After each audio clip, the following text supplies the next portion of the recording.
I walked into my sister's wedding after 20 years of silence, and no one even noticed me. They seated me by the kitchen, a server mistook me for staff, and my parents toasted as if I didn't exist. But when the mayor of Dallas stood up, called my name, and handed me the city's highest honor in front of 200 guests, the room froze. My name is Claire Monroe, and this is how justice finally spoke louder than their silence. The December wind in Dallas cut through my coat like it had been waiting 20 years for me to return. I stepped out of the cab in front of the Trinity Hall Hotel, its lights flashing like a stage set for a show I was never meant to join. Inside my chest, the air felt heavy, part memory, part warning.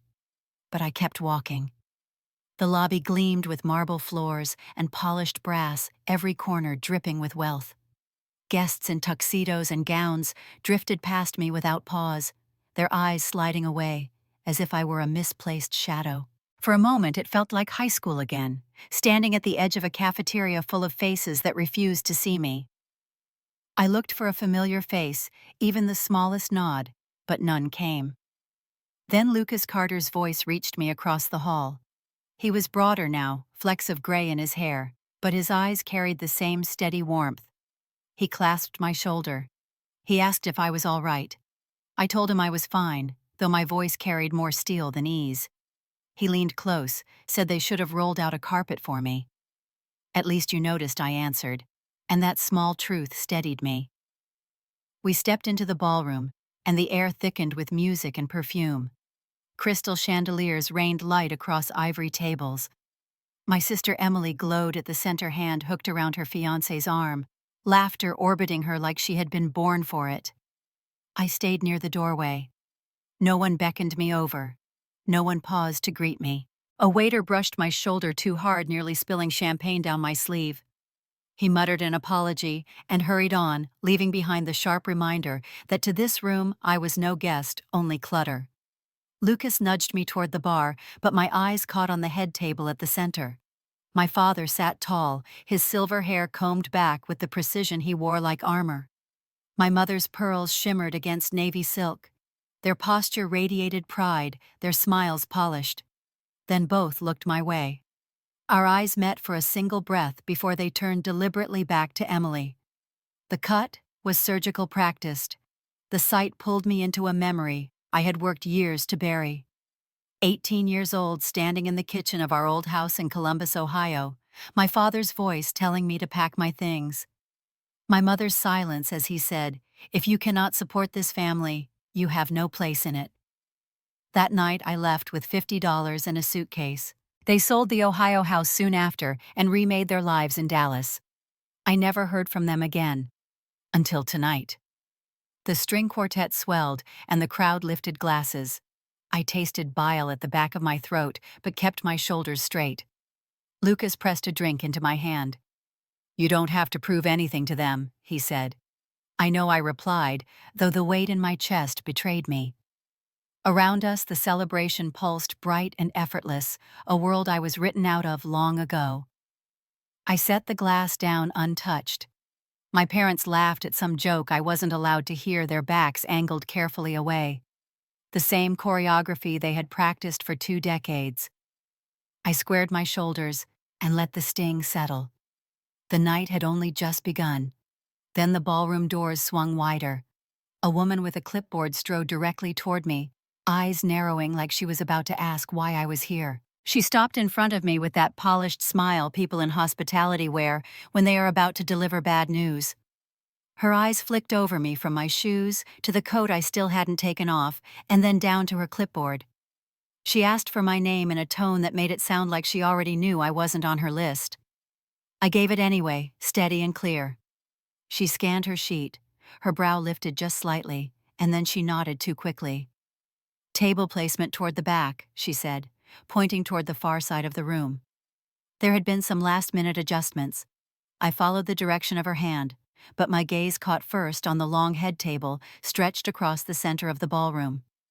My parents sat flanking Emily, their smiles firm under the glare of chandeliers. Emily leaned into her fiancé, tossing her hair back as a guest whispered something in her ear.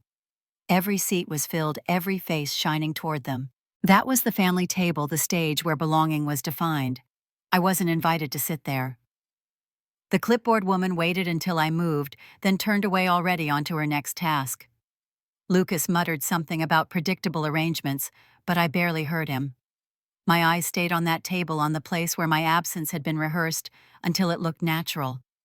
The sight triggered the ache of old Ohio winters when the draft whistled through the windows of our two-story house, and my father's voice always carried more warmth for Emily.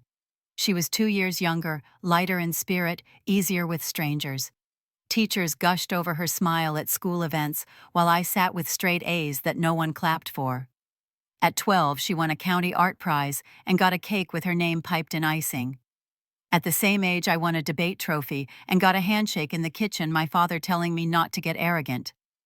By high school, the pattern had hardened. Emily was the golden child, I was the reliable one. When I earned the Yale Law Scholarship, the one that could have changed everything, she went crying to my parents that she wanted the same chance.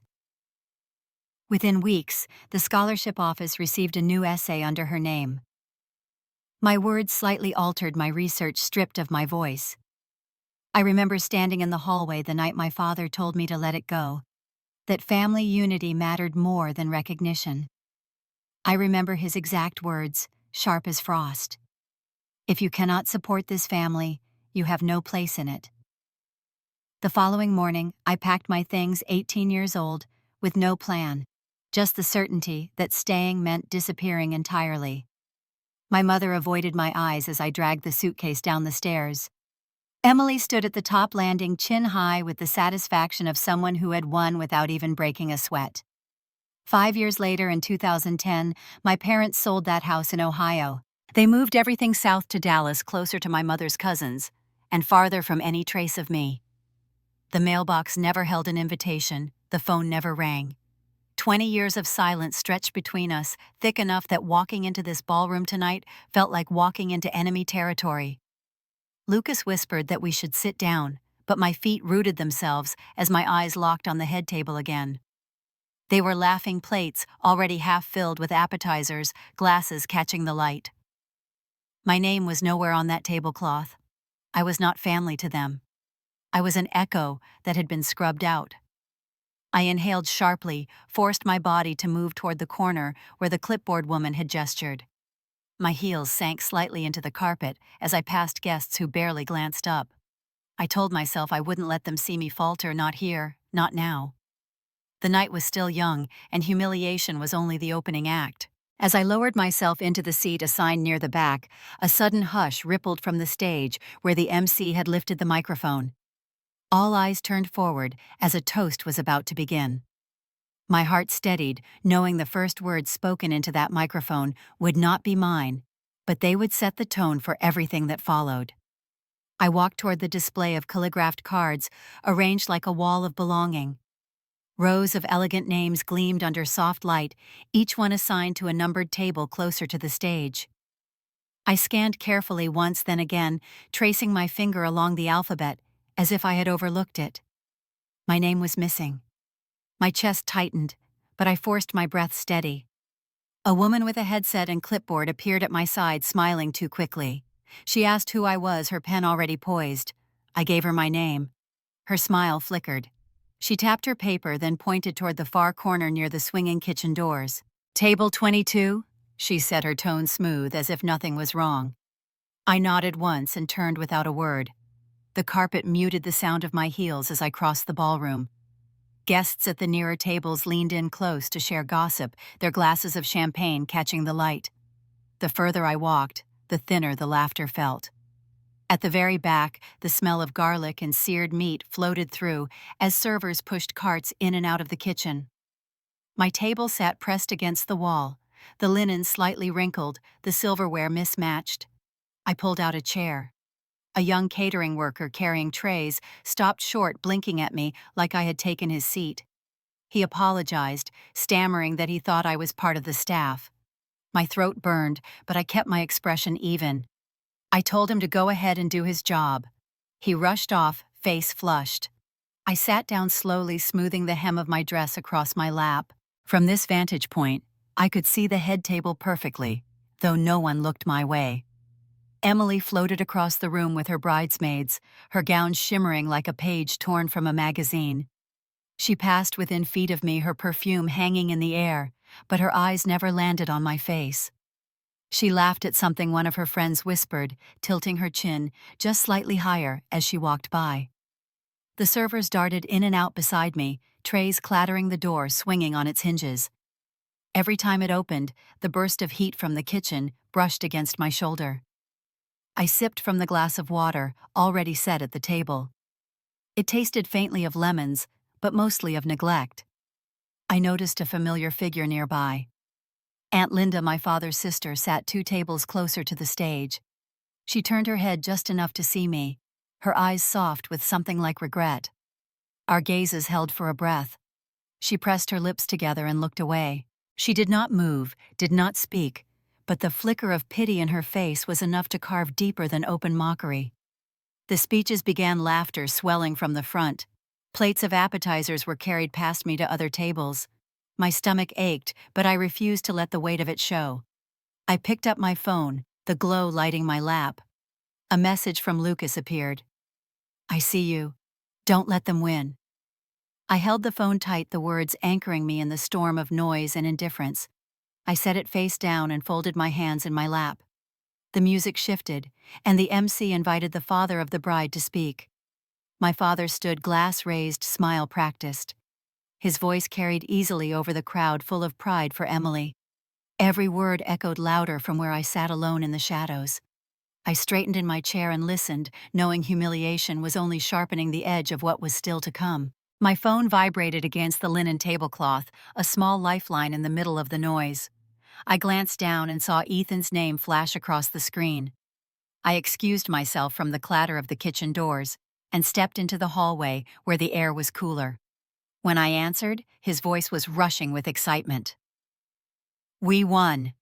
Claire, the judge, ruled in favor of the tenants. The city can't push them out now." For a moment, the weight in my chest loosened. I leaned against the wall, eyes closing, hearing Ethan recount the cheers from the courtroom. He said he repeated the closing argument I had drilled into him. He said the judge nodded along, quoting the very line I had told him to memorize. I could picture it clearly, the wood-paneled walls, the smell of old paper, Ethan in his rumpled suit, standing with his back straight. Memory pulled me further. I was there months earlier in that same courtroom, standing at the podium, my voice carrying across the chamber.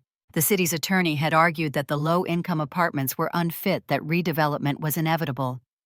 I remembered gripping the edge of the podium, my pulse steady as I countered every point. I pointed to photographs of broken locks and leaking ceilings, not as evidence of unworthiness, but as proof of neglect. I told the judge that poverty was not a reason to erase families from their homes, it was a reason to hold landlords accountable. The courtroom had been silent when I finished. I saw the tenants sitting behind me, mothers with children on their laps, fathers gripping work boots in their hands, all watching me like I was their only chance. That memory steadied me more than the champagne laughter spilling from the ballroom behind me. Ethan's voice pulled me back. He said the tenants hugged him, that reporters had already called asking for a statement. He thanked me again, calling me the reason he had ever believed he could stand in that courtroom. I told him I was proud that he had carried the argument with his own strength. When I hung up, the reflection staring back at me in the hallway mirror didn't look like the invisible sister sitting near the kitchen doors. It looked like a woman who had carved her own path far from her family's approval. The phone buzzed again, almost immediately. This time it was a number saved under Daniel Whitmore. I hesitated, then answered. His voice was warm, carrying the authority of someone used to being heard. He congratulated me on the ruling, said he had followed the case, and admired the persistence it took to push it through. He told me the city needed people like me, and then he said something that made the hum of the ballroom fade away. He was coming to the wedding later that evening, not as a politician, but as a friend, and he intended to present me with a city proclamation for my work. My breath caught. The idea of him standing on that stage with my family in the front row felt unreal, yet he spoke with such certainty it was already decided. He said it was time others recognized what I had done for Dallas, that too many people had been quiet about it for too long. I thanked him, my voice, even though my hand trembled slightly against the phone. When the call ended, I stood still in the hall, the murmur of the crowd behind the doors suddenly distant. I looked back toward the ballroom, at the rows of glittering tables, and the head table gleaming beneath the chandeliers. They thought they had set my place near the staff to remind me of what I wasn't. They had no idea what was about to walk into their carefully curated night. The MC's voice rose again, announcing the next round of toasts. Glasses clinked, laughter spread, and I slipped quietly back to my seat. My father was standing ready to speak, his glass raised high. I folded my hands in my lap, knowing every word of pride he showered on Emily was another blade. But now I carried something sharper, and the time for silence was almost over. My father's voice filled the room with practiced ease, the kind that had won him admiration in countless boardrooms. He lifted his glass higher, smiling at Emily, calling her the pride of his life, the proof of everything he and my mother had worked for. The crowd clapped politely, some nodding, as if the script had been rehearsed for them too. My mother stood next, pearls catching the light, her words smooth and deliberate. She spoke about family unity, about how blessed she felt to see Emily step into her new chapter, and then her tone shifted, soft but pointed. Not everyone remembers who carried the family torch, she said, but tonight we celebrate the daughter who always has. A ripple of laughter rolled through the tables, not joyful, but nervous. Glasses clinked unevenly, the sound of people deciding it was safer to laugh along. My fingers curled under the table. I kept my face still, my spine rigid, refusing to give them the satisfaction of watching me flinch. Emily rose next, radiant under the chandeliers, her gown shimmering like she had been dipped in starlight. She thanked the guests, her fiancé, and then she turned her gaze across the room. Her eyes skipped past me, then returned with a deliberate pause. Some people, she said, fade from memory, but I am grateful for those who never let me down. She lifted her glass toward our parents, ignoring the empty space where my name should have been spoken. The guests chuckled softly, a few clapped, and the MC forced a smile to smooth the edges of discomfort. I sat unmoving. The camera of the hired videographer swung across the room and lingered on me for a fraction of a second. I knew what they would capture, the face of someone swallowing humiliation without breaking. My jaw tight, my eyes forward, no tears, no cracks. Just the silence that told its own story. From the side of the room I caught Aunt Linda watching. Her lips pressed thin, her hand lifting to her temple, as if she couldn't bear to look any longer. She turned her head down, pretending to adjust her napkin, her shoulders slumping with quiet shame. That small gesture cut deeper than the words echoing through the microphone. The MC tried to rally the crowd with a new toast to love and prosperity, but the air had shifted. The laughter was brittle, the applause scattered. I forced myself to take a slow sip of water, the glass trembling faintly against my lips.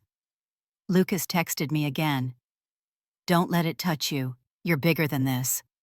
I stared at the words, then set the phone down carefully. My hands folded in my lap once more.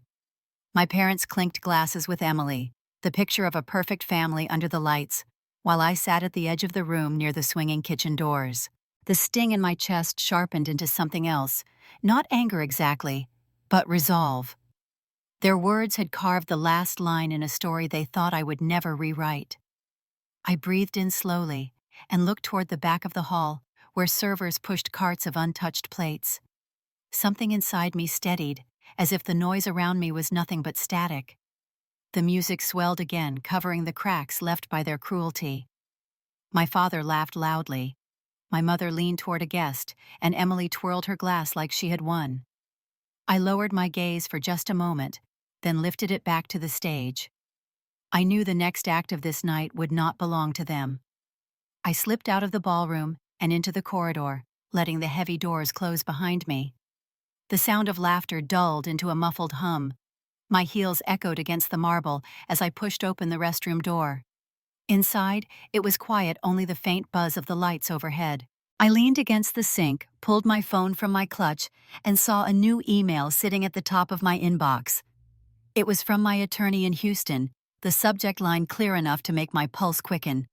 Probate petition accepted. I tapped it open, and the words on the screen seemed to steady everything inside me. The court had confirmed that the will from 2010 naming me as a rightful heir was valid. The property, the accounts, the portion my grandfather had set aside in my name, all protected under Texas law.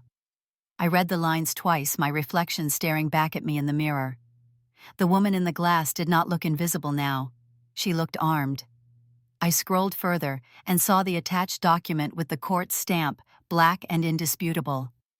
For months I had kept that will folded in a fireproof box, remembering the night I discovered it in an old briefcase my father thought worthless. Tonight, it was no longer a secret. Tonight, it was a weapon.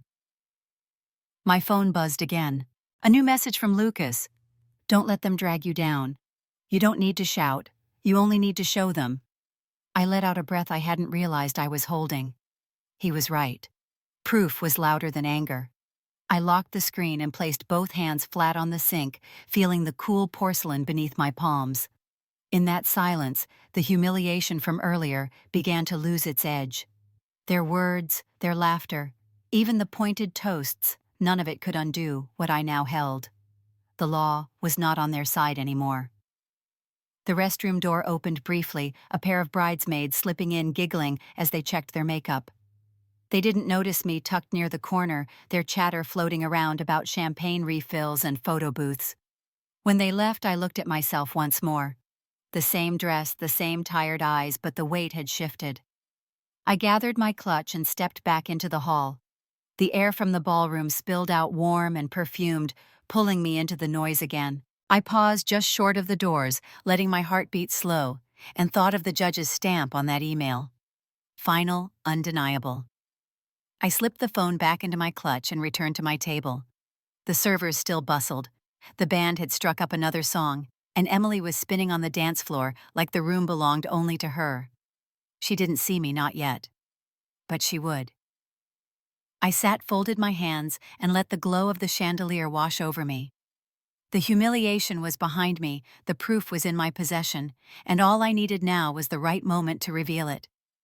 From the head table, my father lifted his glass again, smiling too wide, unaware of the paper trail already stacked against him. I straightened in my chair and listened. The room might have belonged to them for now, but I knew the silence that followed would belong to me. The MC's voice rang through the ballroom, asking for everyone's attention as the music faded. He announced that the mayor of Dallas had joined the celebration and wished to share a few words.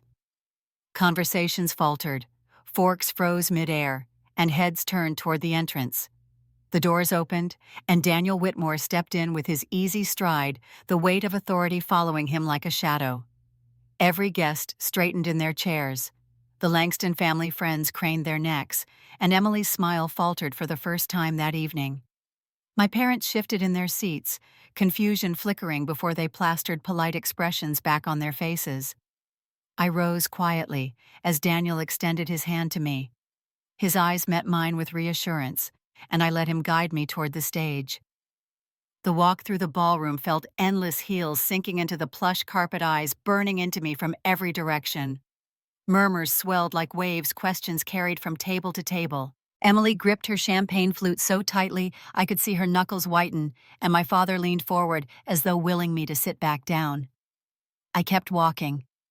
Daniel reached the microphone, his voice steady and warm. He thanked the families for inviting him, and spoke of the importance of community leaders who stood firm when it was hardest to do so. Then he turned toward me and lifted a crisp folder from his aide's hands. He said my name clear and unhurried, introducing me not as a forgotten daughter, but as an attorney whose work had kept hundreds of families in their homes. He spoke of cases won policies, changed the kind of recognition my own family had never given. A ripple of surprise passed through the crowd. Guests leaned forward, whispering, staring between me and the stage. Emily's lips parted as if to object, but no words came. My mother's hands tightened around her glass, and my father's jaw locked in silence. Daniel held up the proclamation, the city's seal glinting under the lights, and presented it to me. I accepted it with a steady grip, the paper firm in my hands. For the first time that night, I allowed myself to smile, not wide, but certain. The ballroom remained hushed until a single clap broke the silence. Aunt Linda had risen slightly from her chair, her palms meeting together in quiet defiance of the silence my family tried to enforce. Others followed. Soon, applause filled the room, cautious at first, then strong enough to shake the chandeliers. I let the sound wash over me. For years, my voice had been ignored in kitchens and classrooms, at tables where my place card never existed. Tonight, the recognition was not whispered in private, but declared on a stage before everyone my family had tried to impress. Ethan stood near the back, his face bright with pride, clapping harder than anyone around him. Our eyes met, and I knew he understood what this moment meant. It was not only a victory for me, but for every tenant, every client who had trusted me when no one else would listen. Daniel closed his remarks by calling me a cornerstone of the city's commitment to justice. His words echoed in the hall, leaving no space for denial. He shook my hand once more and stepped aside, leaving me in the full gaze of the room. The applause continued, filling the spaces where mockery had once lived. Emily sat frozen, her smile shattered. My father lowered his eyes. My mother's lips pressed into a thin line. They could not erase me now, not when the city itself had written my name into its record. I turned from the stage, the proclamation tucked safely under my arm, and walked back through the room. People shifted as I passed, some nodding, some avoiding my eyes, all knowing the balance in the room had changed.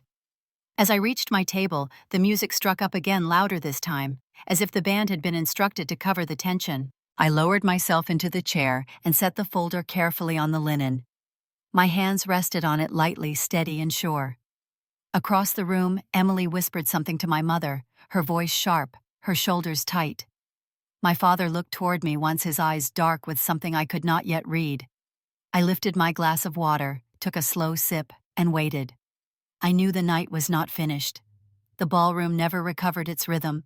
Guests leaned into each other, whispering over plates they no longer touched. I heard my name ripple through the air in fragments carried from table to table, like a secret too loud to contain. By the time dessert was served, half the room had already turned their phones toward me, capturing what would be shared before midnight. I stayed calm. I finished the water in my glass, stood, and walked to the head table. The chatter dimmed as I slipped a large envelope from my clutch and placed it neatly in front of my father's plate. He frowned, his hand twitching toward it, but not opening it. My mother glanced down, her lips tightening, her fingers brushing against Emily's wrist as if to keep her still. Inside that envelope was a certified copy of my grandfather's will and a letter from my attorney confirming that the probate process had already been filed with the court. The language was simple, unshakable, and final. For years they had pretended that part of the estate did not exist.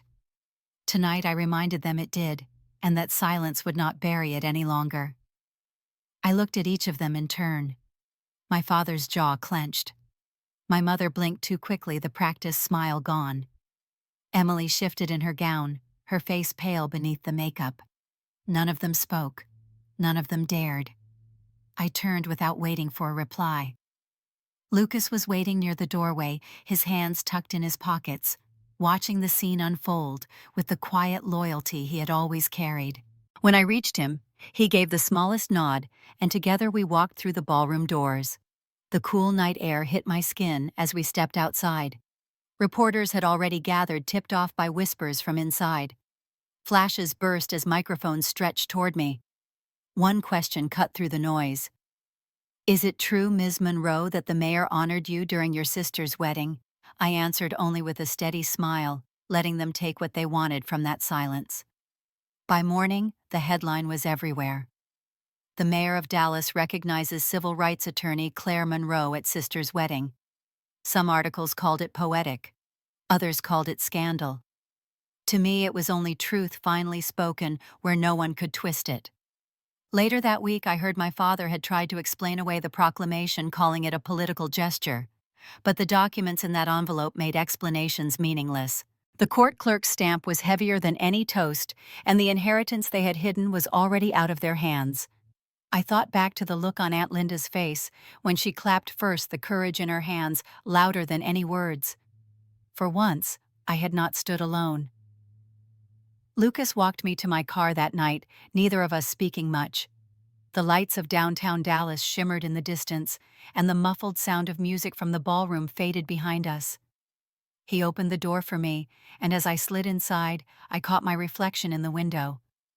No longer the invisible daughter, no longer the quiet shadow. I turned my face to the camera in my mind, the voice inside me calm but firm. Justice does not need to be loud. If it were you, what would you have done?